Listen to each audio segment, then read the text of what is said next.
Last night, Cody Rhodes lost to Roman Reigns in the main event of WrestleMania, and now everyone's running around scared, saying the story is over, the story was ruined. Oh my god, how can you not have Cody Rhodes win?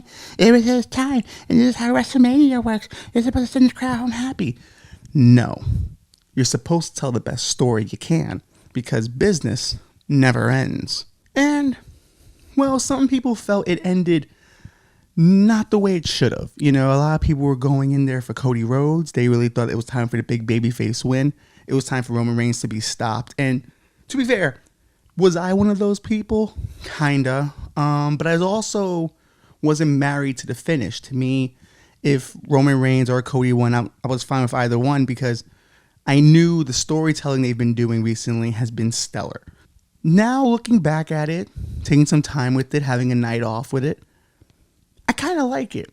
Winning at WrestleMania would have been a great pop, great moment.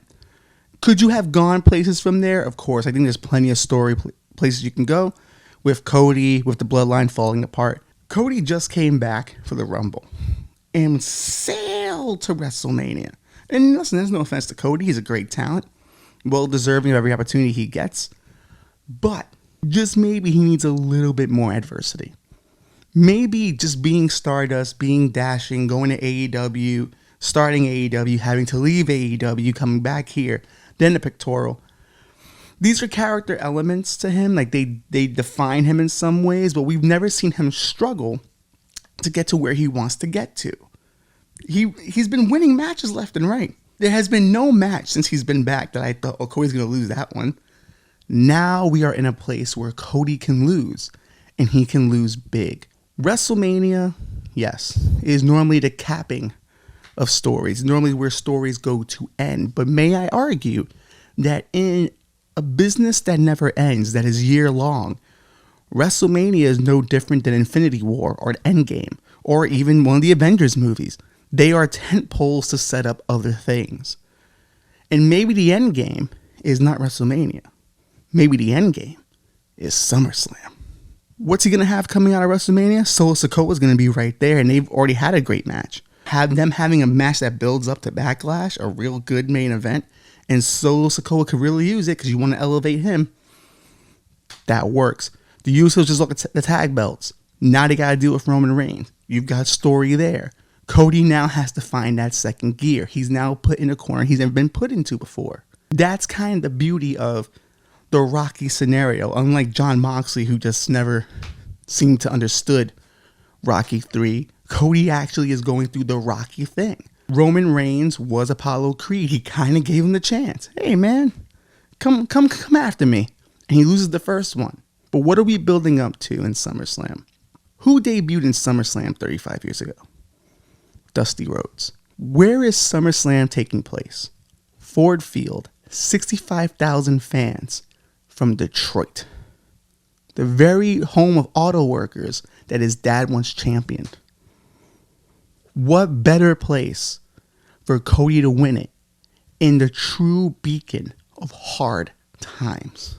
Starrcade was Dusty's WrestleMania. That was the real event for him. That was the true pro wrestling granddaddy of them all. Cody winning at WrestleMania is nice because it kind of goes, oh wow, here's a kid whose dad started Starrcade, and now he's winning WrestleMania. So F.U. Vince, the Rhodes eventually ended up winning that particular war because you're now headlining a WrestleMania with a Rhodes. That's a good petty move. 85,000 people popping, great for a good petty move. But if you really want to do something that's emotionally cathartic, you have him do it at the place where his dad debuted 35 years ago. And let's be honest. A Rhodes is nothing without his horsemen. Cody needs a horseman level threat. The bloodline is that horseman level threat. And he's going to fucking have to go through all of them. And he's going to have to dismantle a family to get to the belt he wants. It's in the blood.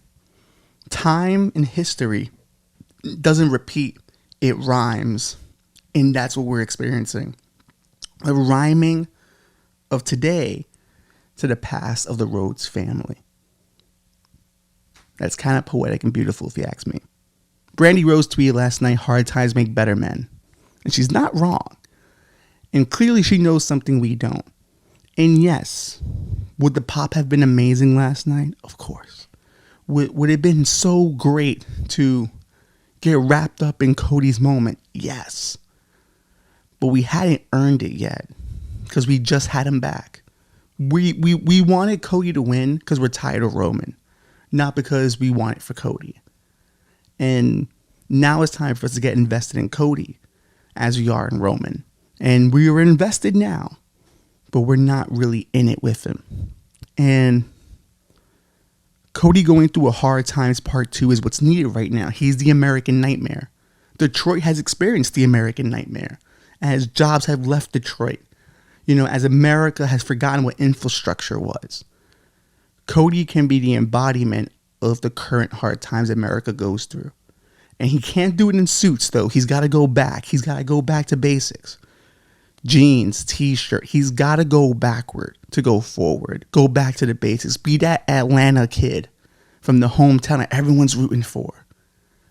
That's what we need right now. In America that's polarized, in America that really needs a fucking hero, a real Captain America. That's what Cody Rhodes can be. And that's what this whole storyline to SummerSlam can be as well. Cody is going to finish the story, but he's going to do it on his own time. And that to me is just as good as any other time. Do you agree? Do you disagree? Hit me up in the comments. Check out my podcast, This Will End in Darkness, every Saturday night, YouTube, Spotify, all those audio platforms. Let me know what you think, man. Gotta be honest, I'm kind of excited.